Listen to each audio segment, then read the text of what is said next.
I'm so excited to talk to our guest today because this conversation has been on the books for months now. She's a hard one to pin down because she is all over the globe all the time, having so much fun. And her name is Jackie. Jackie has a huge travel podcast called Jump with Traveling Jackie. And she explores this entire world. But one of the cool things that she does is she invites people along her journey. And so you get to go on trips with her. Yeah. One of her biggest niches and one of the biggest things she does year round is leading group trips. So that could be backpacking, it could be international.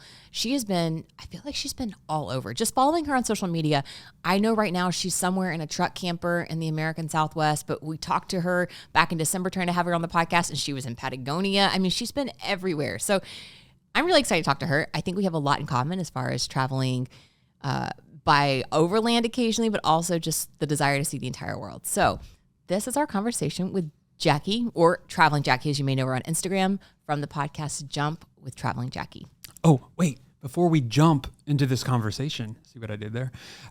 If you could leave a review or, a rating, something nice, just say something nice about us. Oh my gosh. That would be greatly, greatly appreciated on iTunes or YouTube or Spotify. We really appreciate it. Sarah is blushing right now. We're just going to go ahead and get to the podcast. Let's go.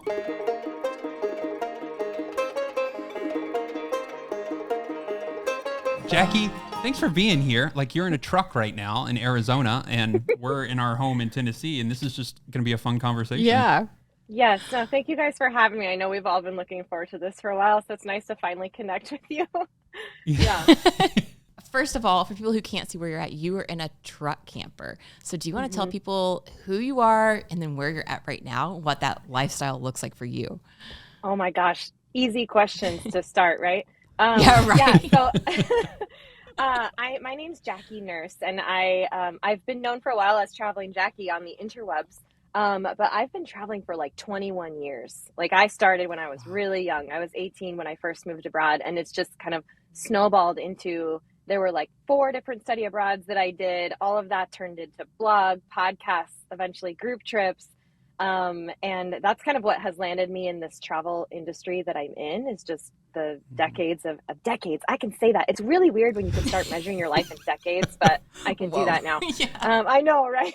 But yeah, that's sort of what has landed me in this place. And then last June, since you're talking about the truck camper, I went full time in, so I've owned a Toyota Tacoma for the last 4 years. It's a short bed. So there's 5 feet of space underneath me. And it is incredible what they can do with such a small amount of space, because I've got my whole little like studio apartment in a tiny little living space here. But I'm sitting in a dispersed campsite outside of Phoenix, Arizona. So I'm like up against the mountains, and I can literally see a saguaro cactus right outside my window. They're all over the place. And there's not a cloud in the sky today. It's sunshine, and it's February right now. So I'm not sad about that. No. Yeah. Being from Montana, like I'm from Montana the rest of the year, and it's not like this there right now. And I'm very happy to be in the sunshine, soaking up the warmth. So Yeah. Montana. I love Montana. What part? Bozeman, Southwest. Oh, In the golly. Oh, Yeah. man. Love it. One All of our right. favorite small towns. We have a lot of questions and a lot of things to talk about. Yeah. Oh. So first off, I don't even know where to start with this, because I want to ask you so many things about like the truck camper, like how you're liking it and life on the road. What led you to the truck camper? How did you end up there after 20 years of traveling? How did you decide one day, I'm going to go on the road?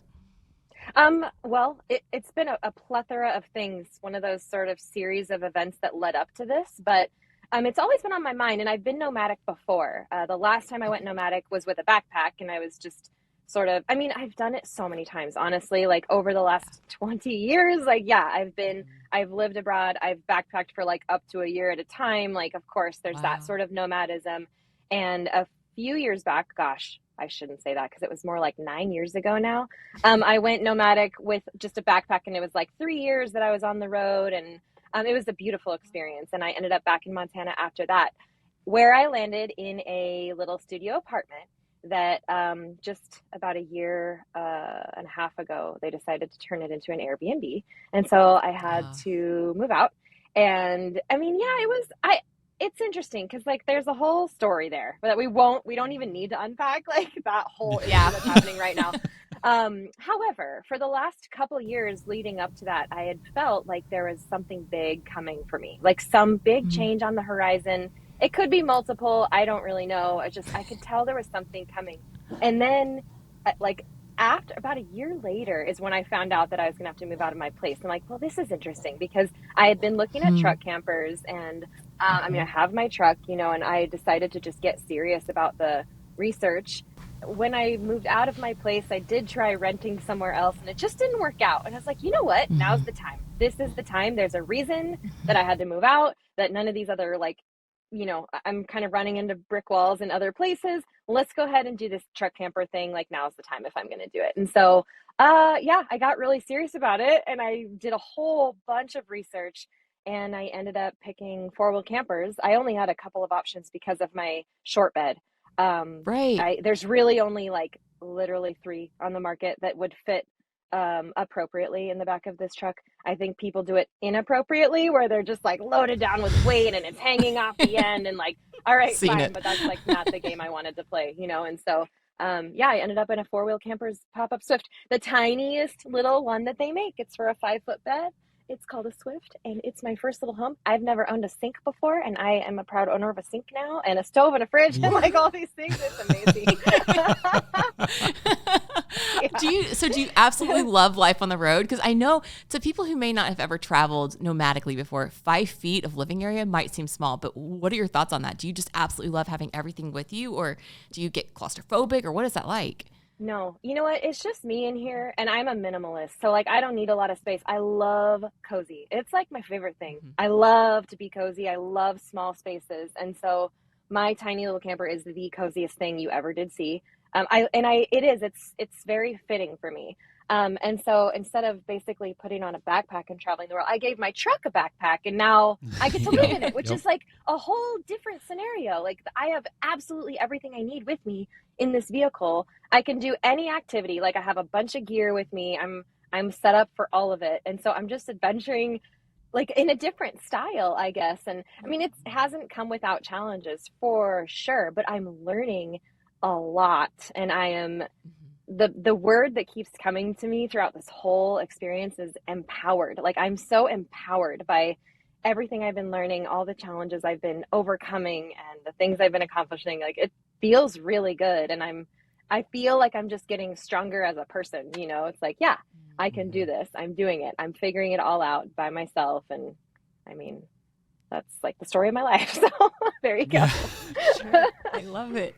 I love that word empower though, because I feel like that's how we feel too. I mean, we entered the whole van life bubble and now truck camper world, and we knew practically nothing, but it's just like every day is a new challenge. And we've developed so many random skills we never thought we were going to have. Yeah. And it's empowering. It really is. I mean, even from like feeling confident going off grid. I mean, I know you backpack and that kind of thing, but off grid to us was pretty foreign, but now we feel pretty empowered to be like, okay, I've got my legs under, like I can do this going off grid, live on my own, know how to get around, find my way out of the woods. You know, like it's just an empowering lifestyle. Yeah. We'll go to REI and we'll look at the employees and be like, we know more than you. No, we don't. No. Like the Ron Swanson one. I know more than you. Yeah. So, no. So when you so you transitioned to this truck camper and you have been traveling before that, you know, you've been in the travel niche for a while. You were early in the travel social media niche. Did you find that you like discovered a new niche? Like, because like traveling by truck is an entirely different, like almost niche than by like traveling by backpacking, you know? And so did you find that the communities overlapped or that you were, you know, in this whole different world that you weren't, you know, prepared for? It's definitely its own niche for sure. But it's not mutually exclusive. I mean, I'm still traveling solo as a female. There's still a lot I can write about to that extent because, well, okay, I say that. I love to write. I don't actually blog all that much, but it's my favorite thing. Like I know that I have a podcast, which I do sometimes, and like I lead trips and stuff, but really like me traveling, Jackie, like I'm a traveler. And I adventure and I explore and I'm often alone when I do it. And if I'm going to create content, defaults to, well, look, there she is on her own again, like doing something. So that's why I say like the whole solo female travel thing. It's just kind of where I live. It absolutely overlaps. And I had to do, I mean, honestly, I have found myself in a pretty cool niche just with this specific camper, because it's not a popular one, because it's most people have a 6-foot bed at least, which is what I would say normal. You know, like my truck is a manual. It's a manual transmission. And when I bought it, that was make or break for me. I wanted a manual. I wanted a stick shift. And it only came in a 5-foot bed. It was like, well, all right, decision made. Like, I didn't know I was going to be trying to put a camper on it 4 years later and have, 3 options. And so I think that alone kind of sets me apart. And I saw an opportunity as I was honestly like looking through, I was just scouring the internet for anything I could find on a Swift. Nothing. There's nothing out there. Like, I did not even know really what the inside of this camper was going to look like before I owned it and stepped into it myself, because there just isn't anything up there. Like, there aren't even really pictures of like a custom built out one. Like, there's just nothing. And so, yeah, I mean, there's of course opportunity there that I'm kind of sliding into, because like, yeah, I've learned a lot, like, and I figured out a lot on the way, and I want to be able to help people with that, because I did a lot of research and I didn't find what I was looking for. I did not find anybody with this setup, with the bike rack solution that I have, with the exact like Starlink setup solution that I have. It's like, okay, this needs to be out there. And so that's essentially where we find our niches, is like, because we're out doing things. And well, at least for me, I'm writing and podcasting about the things that I'm not hearing about, or I'm not being able to find information about, and so, sure, it's a new niche, but it's also still me, it's like, it's just what I'm doing now. And it's organic. It fits well. And I actually have started blogging again about it, because I'm like inspired to, it's fun for me, even though it's totally nerdy posts, like what I did for my suspension on my truck. Like, you can nerd out with me if you want to, but you might just skip over that one unless you like are. We will. We're like deep in that truck world now too. Like, we could talk about everything, like wheels, tires, you name it. So could I. Yeah. Isn't it weird how life takes that weird turn?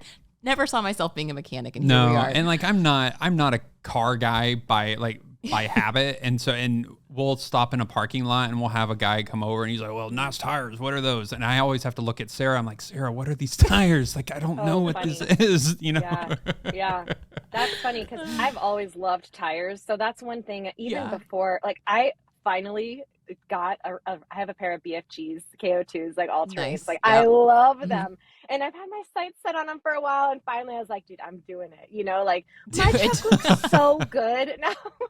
I love like, a good set of tires. So I don't know.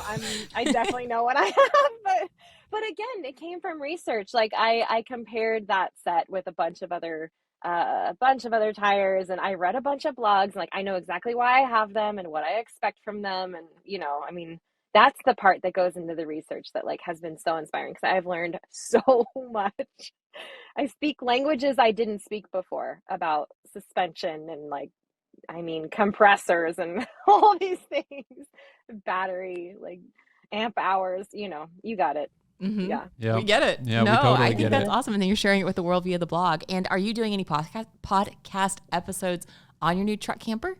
Mm-hmm. Yeah, I have one. Yeah, I have one from like that I did last summer that was like the beginning of it. And I have a plan to do a few more now that I'm in it, and I've had some challenges and I've learned a whole bunch of things. Like, okay, now I can approach it from a different side and say what's working and what I figured out and stuff that I still hadn't known at the beginning, So, but yeah, I'm definitely going to be sharing more about it. So that'd be interesting to hear, like the early on days and the 9 months in kind of thing. Yeah. So do you travel around, or do you mostly stick in one area in the truck camper? Do you have groups of friends that you kind of travel with? Because I know you said you're solo, but I feel like for us, the world of overlanding and van life, like there's just this natural community that comes with it. Do you ever travel with others or cross paths with others on the road? Or, I mean, we really love having community when we travel. So how do you go about having that community, socializing when you are by yourself?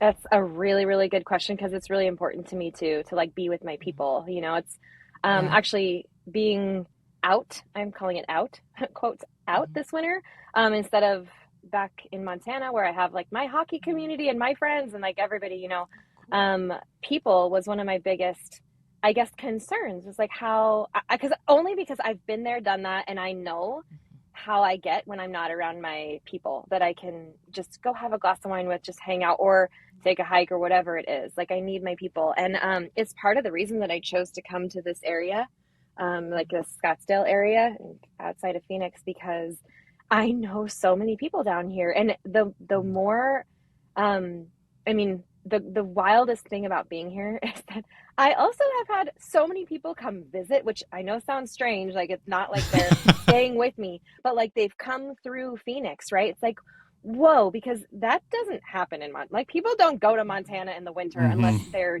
diehard set on skiing or something. You know, it just doesn't happen. And so I've actually gotten to see so many more good friends in the first month of being here than I would in an entire 9-month winter in Montana. So it's really cool. I know, right? But I have yet to, in my own camper, I have yet to do a trip with friends that are also overlanding. I've done it before, but not in the last year with my own camper. So, and really it's because I'm not planning on, it's not like I'm planning adventures with people or like signing up to go do what someone else is doing. I'm just living. Like I'm just doing what I'm doing, and it's like, well, where do I want to be? I'm going to choose Scottsdale or whatever, this Phoenix area, because there's dry trails, sunshine, there's an ice hockey rink where I can play pickup games and I know people there. So I have like my community if I need to. And so it's checking a whole bunch of boxes. And in the meantime, no, I'm out here by myself. I mean, there's other campers around in this dispersed lot that I've been frequenting the most. I've moved around quite a bit, but there's a spot that I really like that's just convenient to me out here that I've keep coming back to. And but no, I mean, I'm doing it alone. I've taken my clothes to a laundromat. I've washed clothes at a friend's house. I fill up water like at different friends' houses, and I'm just kind of making it work. And I do look forward to the day when I can go on an adventure with other rigs in my rig. Like, I think that sounds like an absolute dream, but that's not like a 24/7 thing. I don't think I can count on doing that all the time. That's like a one-off adventure here or there, And so in the meantime, I'm just living, doing my thing. I love that. So it sounds like you travel slow and you kind of do stick to one area for a long time. Do you do like the seasonal migration? Because I feel like that's what we do. Like we would chase the summer weather in the winter. Like we'd go south in the winter and then go north in the summer. Is that kind of how you do it too? Well, it's right now. Yeah, that's what I'm doing. Arizona in February. Yes, please. When I was nomadic for those 3.5 years, from 2015 to 2018, I would spend my time I would fly south and then I'd fly north when the snow is threatening. I mean, I was in Patagonia for months of those during that time. I'd go way south, like all the way opposite south. And then the snow would start to threaten the mountains. And I'm like, okay, it's time to fly north again, which is a weird thing to say, but like, that's what you do. So I have definitely had my seasons of being seasonal. And I mean, between sometimes I want to be in Bozeman and where I can ski and play hockey and all of that and do the winter thing. And sometimes I don't. So I'm just being very aware of it and kind of exploring my options and seeing how to kind of balance all of that. That's like what I'm really trying to figure out right now is how to balance it so that I can stay inspired and stay like on my game, and stay excited. And the sunshine really helps with that. So. For sure. For sure. Yeah. So how do you balance, you do international travel and now you do overland travel. How do you balance the two? Like, I mean, oh gosh, there's like 20 questions I want to ask you. Like, how do you leave? Because we're like about to deal with the same issue of like, how do you do that? Like, do you have upcoming international trips where you park the truck somewhere? And are you still doing international trips now that you have the truck? How does that work? Absolutely. Oh, I have to. I can't not. I'm actually leaving on Saturday to go to Baja, which to lead a group trip. And for this one, I mean, this is the Phoenix airport that I'm flying out of, that it's not even my home airport, but I just researched sort of, I have friends who have offered, but this area is way bigger than I'm used to. And it's actually cheaper to just like park at there's multiple airport parking. So there's always that, like you can look into airport parking, you pay for it by the day, but sometimes it's really affordable. and they have shuttles and stuff. So for example, that's what I'm going to do this week. But when I was in Bozeman, like all of last year, the past 6 months, or the last 6 months of last year, I was, living out of the truck, and I would just park the truck at a friend's house, just like leave it on the street somewhere where there were eyes on it, and I would get a ride to the airport and fly away for up to I think I was only gone maybe a month or 6 weeks or something at most during that time. But yeah, you just kind of figure it out as you go. It is hard because if you're trying to make plans in the future too, it's like you don't even know what airport you need to fly out of for said trip, that's happening. Yeah. That's one of the constant dilemmas that I have, I guess, in my life in general, because I just don't normally know where I'm going to be, but you just have to take it day by day. And I think you also have to remember everything is figure outable and everything is changeable. So, like if the plan changes and you have to change a ticket, you do it. Or if you have to pay extra for an Uber that one time, you do it. It's just, you figure it out. Yeah. I like that mentality a lot. I like that too. I feel like that's our mantra a little bit. We're like, well, we'll figure it out like when we get there. Yeah. If anything good came out of COVID, it was that all the airlines dropped their change fees and stuff. So now you can just change flights like all the time. And we've done that countless times. Delta hates me right now because we've changed flights so many times. Yeah. No, but they can't do anything about it. I'm the same I way. know. It's so nice. I'm like, well, I mean, if I don't want to go that day, I'll just move it. And it's like, it's not right. I made money the last time I did it. I was like, that was surprising, you get money back. Oh, right. Thanks. Because I give you guys enough money anyway. Right. Exactly. You don't get any more. Exactly. Yeah. They're okay. They're not hurting. Yeah. You did say something, and I really want to lean into this for a second. Group trips. So you lead a ton of group trips. It sounds like Baja is upcoming, but I guess by the time this podcast episode is out, you will probably be back from Baja. But how did you start with group trips, and what kind of group trips do you lead? Are they all female? Are they mixed groups, age groups? What does that look like? Yeah, so great question. And again, just like kind of everything else in my story, it was super organic because a handful of years into blogging and podcasting, I'm still out traveling, and all these people, I have this amazing community of people who are listening to the podcast, reading the blogs, like whatever. And I decided to make one of my longtime dreams come true and invite people to come travel with me. And honestly, I tried it before when before I had like an audience, a community. And it doesn't work. Like if you need thousands of people to get 10 people to say yes to a trip. You know what I mean? Like unless you have like the coolest, most badass travel friends, which I also have. So like I'll do friend trips, but in the general public, like I want to have an effect on the people who are paying attention to what I'm doing. Like, but why are you just watching and listening? Like, let's have you do this thing too. Like it's not, because this isn't about me. Sure, my story about me, fine, but yours isn't. So like, let's go write your story. And so what does that look like and how can I help? And so basically that's how I started. It was by saying to my podcast listeners and blog readers, like, hey guys, we're going to Patagonia. Like, do you trust me? Can you come with me? Like, let's go do this together. And it turns out they did trust me and they did want to come with me. And so that was, we started with, one trip back in 2016, and it's just kind of slowly and organically grown since then. And it was 2021 that I branded it Jump Adventures, but it's because it didn't have a name before. It was just like Jackie trips. People just called it like traveling with Jackie, whatever. And so and it's all about taking the leap, right? So that's why I named it Jump Adventures. It's like there's a whole bunch that goes behind that name, but we're really growing it now. It's gained it's only gaining in I guess participants and interest. And so I am now in a place where I'm like, okay, it's time for me to continue to really show up and step it up for this thing that I've created that's touching so many people and allowing these incredible experiences to happen like by design, which is really cool to be able to play a part in that. So we have Baja this next week actually, and then we're going to New Zealand at the end of this year, and I have a few other trips that are dream trip. Do you need anybody to help? Like, there's everyone to share because I'm ready to go.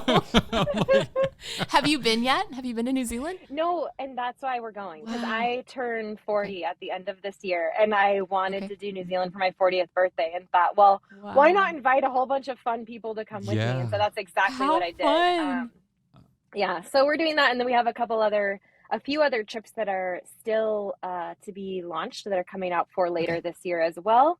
Okay. And so those will be up here soon. When are we launching this podcast? I don't know. Maybe I can give a spoiler.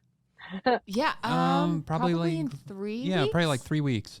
If you want to Okay. spoil, yeah. I'll spoil. You say I mean, whatever there's you're comfortable. always Okay. right. I Yeah. know, and it either happens or it doesn't. Right? Everything is Yeah. changeable. So Yeah, for sure. Exactly. so, We need to put a Yeah, tagline we're- on everything we is do. changeable. Yeah. I love that. everything is asterisk. Everything is Yes. changeable. Right. Because we're people, and no, we're gonna go back to Patagonia at the end of this year as well. my Patagonia is gosh. like my Amazing. flagship, and so we're doing one of those. Okay. And I'm setting up a bike trip in Switzerland, in the Swiss Oh Alps, my which gosh. is it's one that I Oh, actually cool. did back in 2018, and I kind of Wow. tweaked it and spiced it up a little bit, and I'm gonna Okay. be launching that one here soon. So, and Oh maybe my another gosh. one or two, but we'll see. So, Okay. That's amazing. yeah, I can Oh, say I that want to for do now. both of Yeah. those so badly. I got a question about the Switzerland one. all right. Okay. Is it road biking, mountain Yeah. biking? What is that? I'm so excited about that It's one. It's going to be on roads mostly. I mean, Okay. it's not mountain biking. So they're like Okay. hybrid touring bikes is what you get. Okay. With a pannier on the back, and it's luggage supported. So basically you get to show up and rent a bike, so you don't have to bring really anything with you. And your luggage just disappears from one hotel and magically shows up at the next one, and you just get to ride your What a bike all dream. day to the next. Yeah. Sarah's pulling out her credit card information right Take now. it. Take my Yeah. credit card.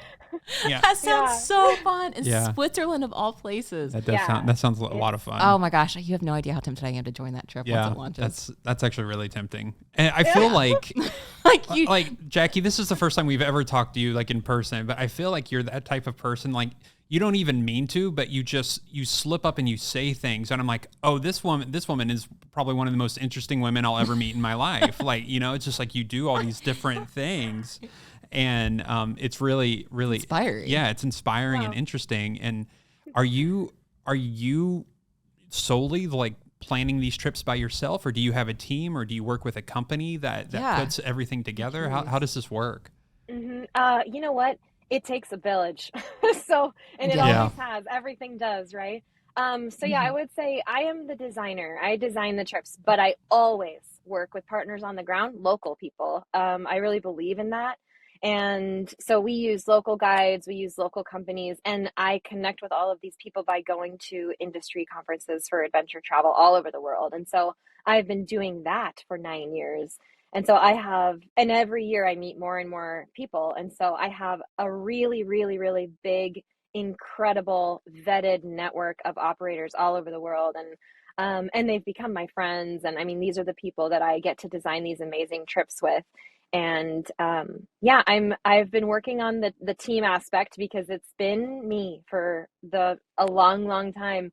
But like I just mentioned to you a couple minutes ago, this thing that I've created is something that now I have a responsibility to show up for, and it's a really cool thing. And I know that means asking for a lot of help. And so I'm working on building the team right now so that we can continue to offer incredible experiences and make them even better, because more brains are better than just one, like I'm going to have, Sure. it's going to be amazing. I have a lot of really big ideas, and we're going to be implementing those very soon here. So there's good things ahead for the company. And I can say that as a company because there's going to be more than just me. So it's going to be, That's it's pretty exciting. amazing. Yeah, we're making That's some awesome. big moves. So Congratulations. That's Yeah. huge. Thank No, you. that's amazing that you're growing the company and that it's becoming this. I'm guessing a sustainable part of your income and your platform and like who you are as a creator. And I know that you have these different arms of your platform, like whether it's blogging or the podcast or like social and then all these.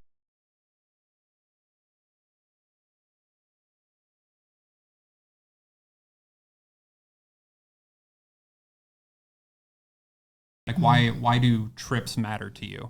I think because For a long time, I have known about myself that I think that my purpose here is to be a connector. Like I'm a connector of people, of people to places, of people to themselves. It's like I'm just a facilitator of like I set the stage. But I know that I'm not the person to be on the stage. Like that's you.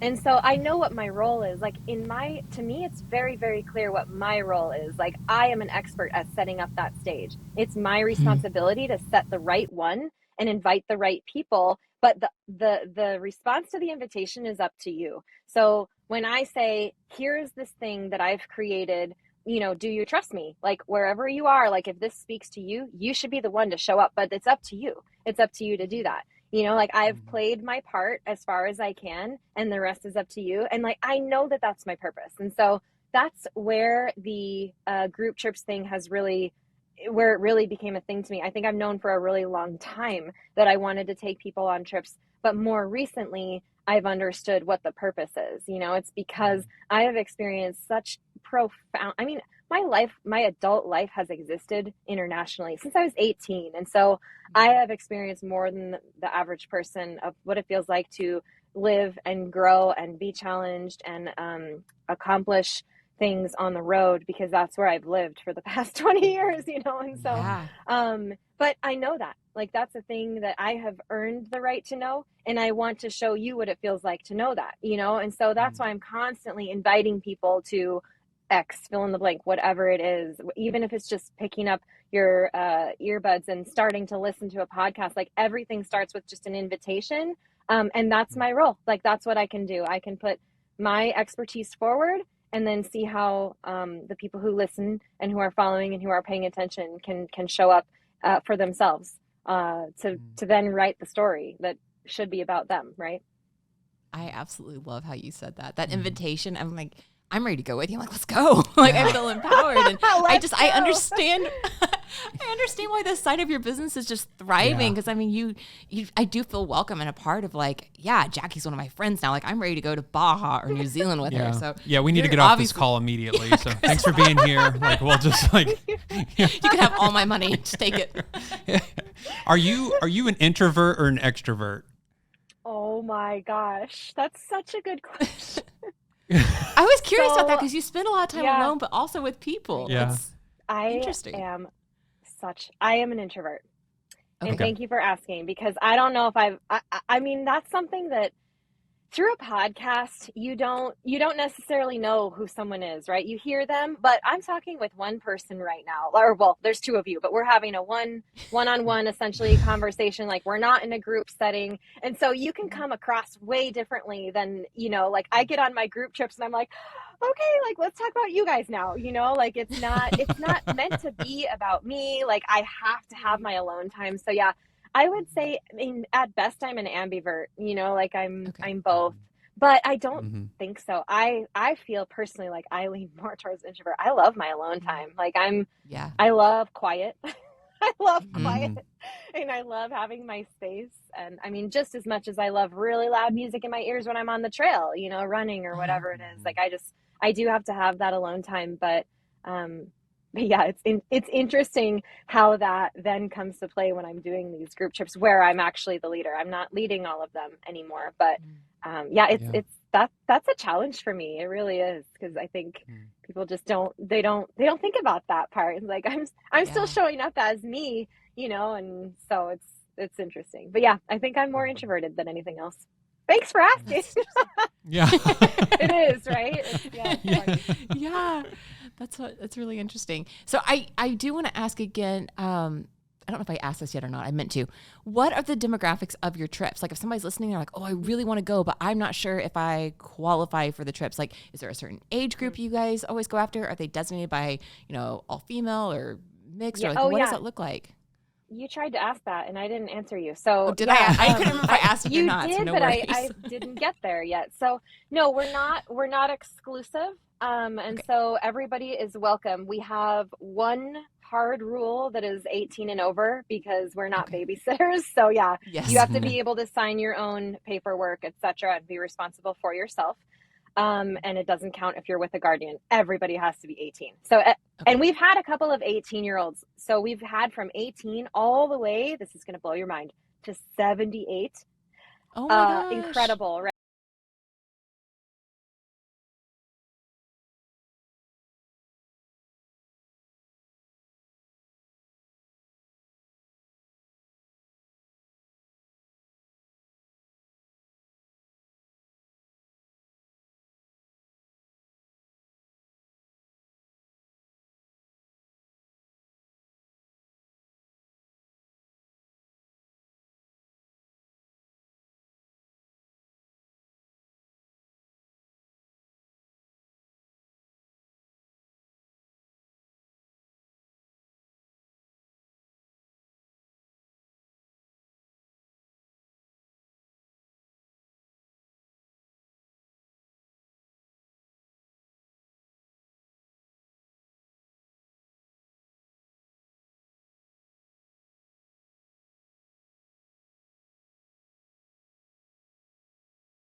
You can wake up with energy, ready to go. You know how your body recovers. Like you're prepared. You've been doing this already. You're training, like you're in shape, and you're going to have such a better experience if you're already getting yourselves there. And so, we do attract people who want that kind of adventure.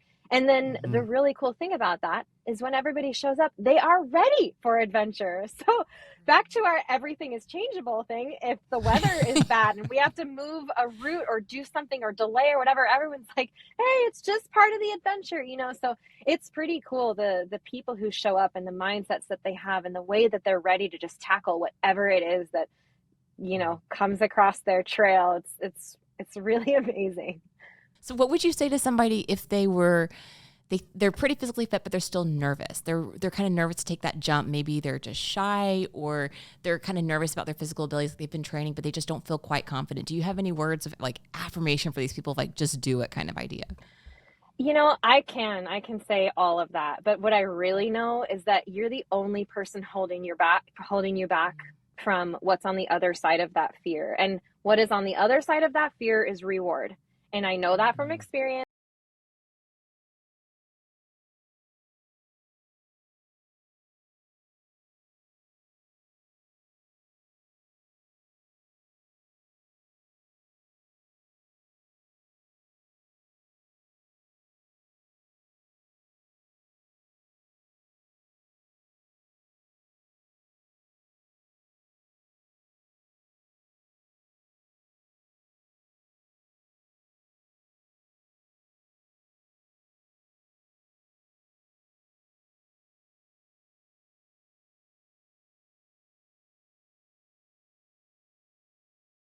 Have to get on board. You just have to take that leap. I love that. So like, yes, let's go. Yeah. I'm feeling so like. Please, Jackie, please, for the love of all. I get you. This sounds. Yeah. This is really cool. So how long did it take you to find that audience, to grow that audience, to find these people that would go on trips with you? How long did that take? Because I mean, obviously, like you start a podcast or a blog, and then maybe your mom reads it, or a good friend, and that's about it. And then eventually it starts growing. So was it kind of an overnight success, or did it take years? Totally overnight. Yeah. No. I don't think that's real. I don't think it is either. So you have to remember, in 2003, when I started traveling, there was no Wi-Fi. We didn't have Wi-Fi. We didn't have cell phones. Yeah. Like we didn't have anything. And so in 2008, I actually started my first blog that was on Blogspot, yes. one of those blogs that's really for, it's for my mom and my friends and like the 6 people who are paying attention, right? And I started there until I learned that actual blogging was a thing, and that was like literally 10 years in. And so I took the actual blogging as a thing and hit the ground running with it, and that was in 2013. And Wow. in 2014, I started the podcast. And in 2015 is when I started the Traveling Jackie blog. And then in 16 is when I first invited people to travel with me. And 6 people showed up for that first trip, which I was stoked about. Like, I didn't know That's people at amazing. all. Like, it was a really scary thing for me to take that leap and say, hey, I'm going to try this thing. Does anybody really, is anybody out there who wants to say yes to this? And I mean, 6 people on the first one. So, Wow. and now that same trip to Patagonia, we sell out every time, with 12, 14, 15 people every time. And so it's just a matter of, I think, sticking with it. But no, there was absolutely nothing overnight about it. And I mean, and that's why I say I don't say it lightly, that if you want to start something, like, you got to be dedicated, and it takes absolutely everything you have if you're serious about it. But I'm still here. I'm still doing it. So yeah, it's taken a long time. And there are still trips that we don't sell out, and I mean, that's hard to tell too, is like, what's going to work, what's not. Everything is figure outable, but you have to try it, so. Good advice here.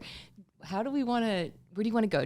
Anything else you want to ask? Or? I mean, like, I feel like you're totally invested into her story, who she is I as a am. person. I Yeah, am. yeah. I'm like, can we just please hang out in person? Like, sounds so fun. Yes. I guess I would love to ask, like, we've had other people on to talk about, becoming content creators, or, especially like the travel niche, that kind of thing. But I feel like you have been in it for so long. You were definitely one of the earliest people, especially at like podcasting and blogging. So what is some advice you have for somebody who wants to get started in this? But I feel like in this day and age, we all want like instant results. Like, that's that instant gratification. Yeah. Is it too late for somebody to start, do you think? Or, I mean, be like, you have a leg up, like you started like in the early years of the internet, or, or whatever. Like, but yeah, like, what would you say to somebody who's trying to start? First of all, I really, really believe it's not too late to start anything. Like, if you have a dream, who is going to tell you not to do that except for yourself, right? Please don't live your life that way. Like, again, it's the fear and reward thing. Like, if you need to try something, do it.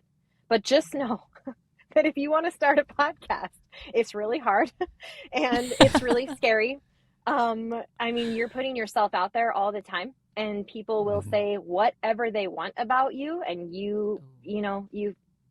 I'm sure you guys have experienced that to some extent. Like, it's scary when you make art and put it out in the world. You are opening yourself up for judgment. Like, there's a lot of the scary side that I don't think people think about when they think of, ooh, I could get advertisers and I could make money and I could do this thing and I could sell this course or whatever it is. Like, sure, there are case studies of people who have done that. I think there are probably a lot more case studies of people, if you were to look at them, who start something and end up not following through because it's too much.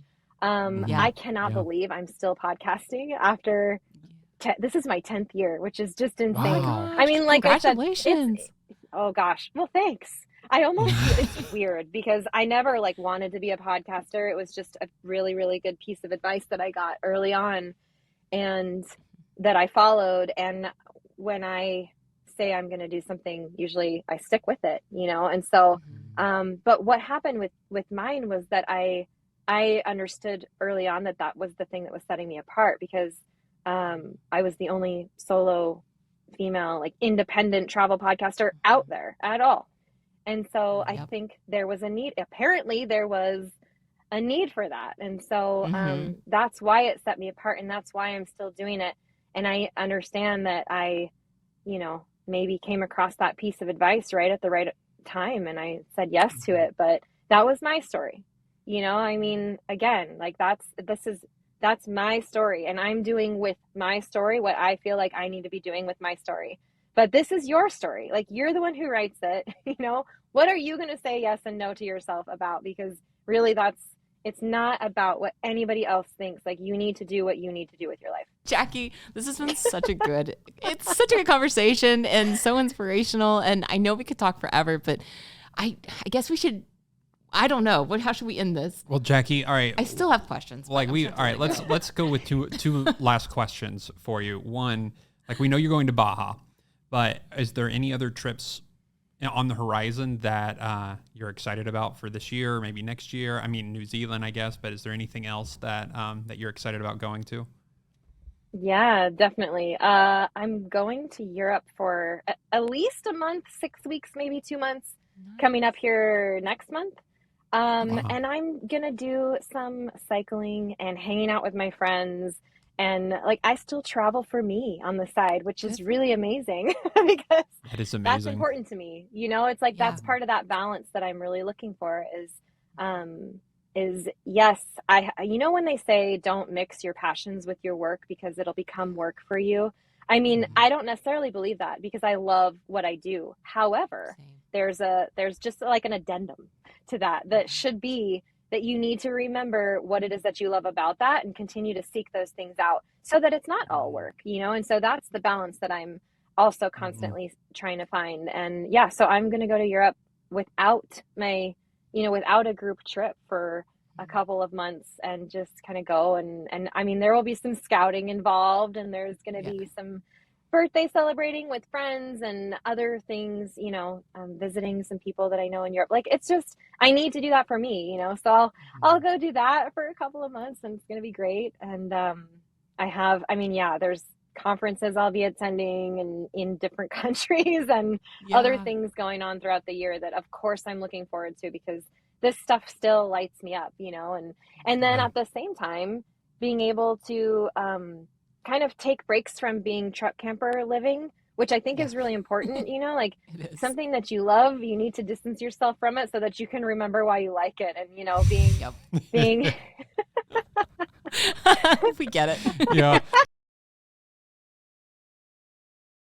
Lose your mind if you never get out of it. You will. And then for yeah. whatever reason, we like on YouTube, people are like they feel like we've lied to them. They're like, "You don't live in that thing 24/7." I'm like, "No, I would kill somebody like Well, we after a did for while." a Like, couple years in a yeah, van, but yeah, it's like yeah, we're Mm. traders now that we have a house too. It's like, yeah. how dare It's, you? I'm but like, you're trust me, you would Mm-mm. too if you could. you're completely right. Yeah.